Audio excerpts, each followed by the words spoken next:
இது என்னது? கடலைப்பருப்பு. எதுக்கு அறுத்துக்கிட்டீங்க? இட்லி பிடிக்கி. எவ்வளோ நேரம் வறுக்கணும்? என்ன போட்டு வறுக்கணும்? இட்லி பிடிக்கா? இட்லி பிடிக்கி நல்லா வறுத்து கடலைப்பருப்பு, உளுந்தம்பருப்பு, சீரகம், பெருங்காயத்தூள், வெந்தயம், மிளகு, உளுந்தம்பருப்பு எல்லாம் சேர்த்து வறுக்கவும். அடி கொய்க்காமல் வறுக்க வேண்டும். கருவேப்பிலை நன்றாக வறுக்க வேண்டும். எடுத்து இப்படி உடைச்சா உடையணும். அவ்வளோ உடையால இன்னும் வறுக்கணும். அவ்வளோ தூரம் நல்ல பொன்னிறமாக வறுக்க வேண்டும். அப்போத்தான் இட்லி பொடி கெட்டு போகாமல் இருக்கும். 6 மாதம் வரை கெட்டு போகாது. எதுக்கு மிளகா?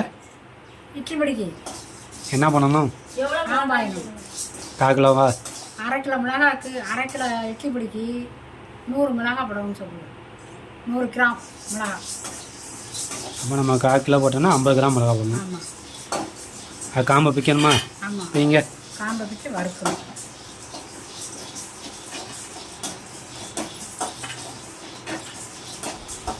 காம்பு இல்லாமல் மிளகா எடுத்து வறுக்கணும்.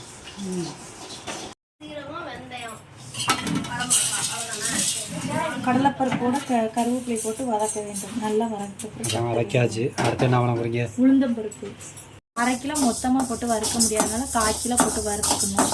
1/4 கிலோ நல்லா வறுந்த பிறகு கொஞ்சம் கருவேப்பிலை போட்டு வதக்க வேண்டும். அதனால 1/4 கிலோவாக தனித்தனியாக வறுக்கணும்.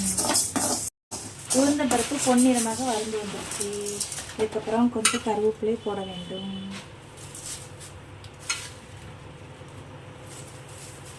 கருவேப்பிலை அதோட சேர்த்து நல்லா வதக்க வேண்டும். நல்லா கருவேப்பிலையும் உளுந்தம்பருப்பும் வறுத்து விட்டாச்சு. இப்போ அதை ஒரு பாத்திரத்தில்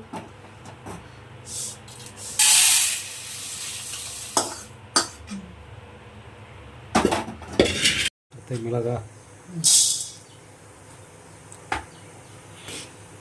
இதே நல்லா வறுக்கணும்.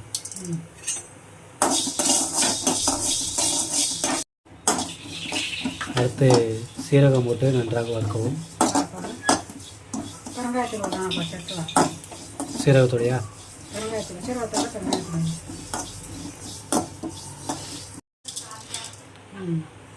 அடுத்து வெந்தயம் போட்டு நன்றாக வறுக்கவும்.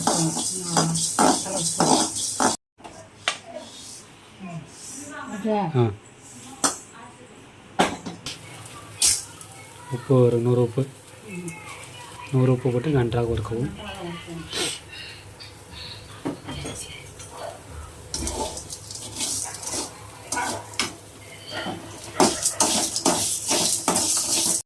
மிளகாவை உப்போட சேர்த்து வறுக்கவும். தட்டு உப்போட சேர்த்து தான் வறுக்கணுமா?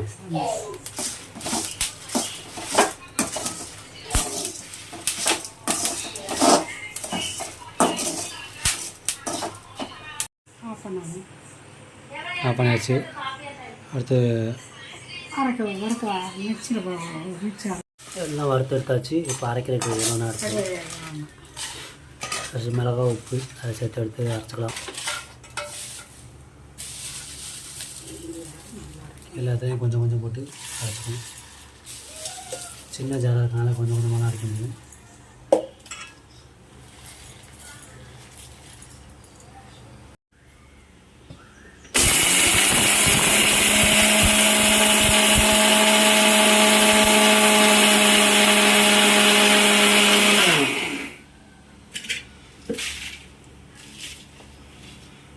நல்லா பொடிசாக அரையணும்.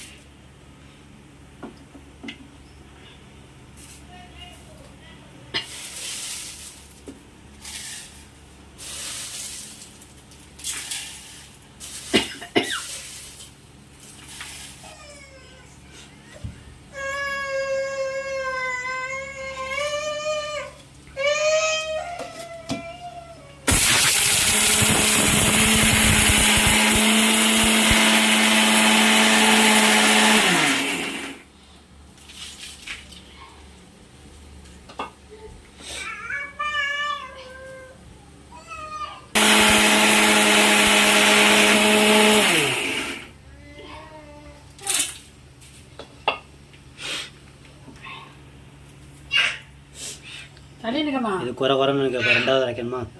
ரெண்டா இருக்கும். எல்லாத்தையும் கொஞ்சம் கொஞ்சமாக போட்டு ஃபஸ்ட்டு அரைச்சிக்கணும். திருப்பி 2வது எல்லாத்தையும் கலந்துட்டு திருப்பி அரைக்கணும். அரைக்குறையாக உரைச்சிருக்கோம். அதை கொஞ்சம் நல்லா கிண்டிட்டு அடுத்ததாக அரைக்கணும். இன்னொரு முறை மிக்சியில் போட்டு அரைக்க வேண்டும். அப்போ தான் உங்களுக்கு இட்லி பொடி நைஸாக இருக்கும். 2வது திருப்பி அடித்தா தான் நல்லா நைஸாக வரும்.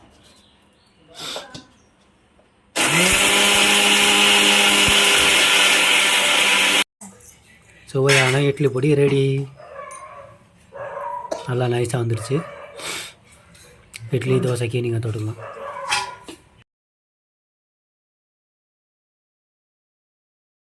மிளகாயும் உப்பும் வைக்கிறப்ப உப்பு கொஞ்சமாக போட்டாதீங்க. இதை அரைச்சிட்டு கொஞ்சம் டேஸ்ட் பார்த்தவங்க உப்பு போதுமானு. ஏன்னா உப்பு நிறையா இருக்கிறதுனால கொஞ்சம் மிச்சம் இருக்குது. உப்பும் காரமும் போதுமான எடுத்தவங்க. பத்தலைனா திருப்பி போட்டு நீங்கள் அரைச்சிக்கலாம். உப்பு கூடிடுச்சுன்னா ஒன்றும் பயம் தேவையில்ல. கொஞ்சம் கடலை பருப்பும் கொஞ்சம் உளுந்த பருப்பும் வறுத்துட்டு திருப்பி அரைச்சி சேர்த்திங்கன்னா உங்களுக்கு உப்பு சரியாயிடும்.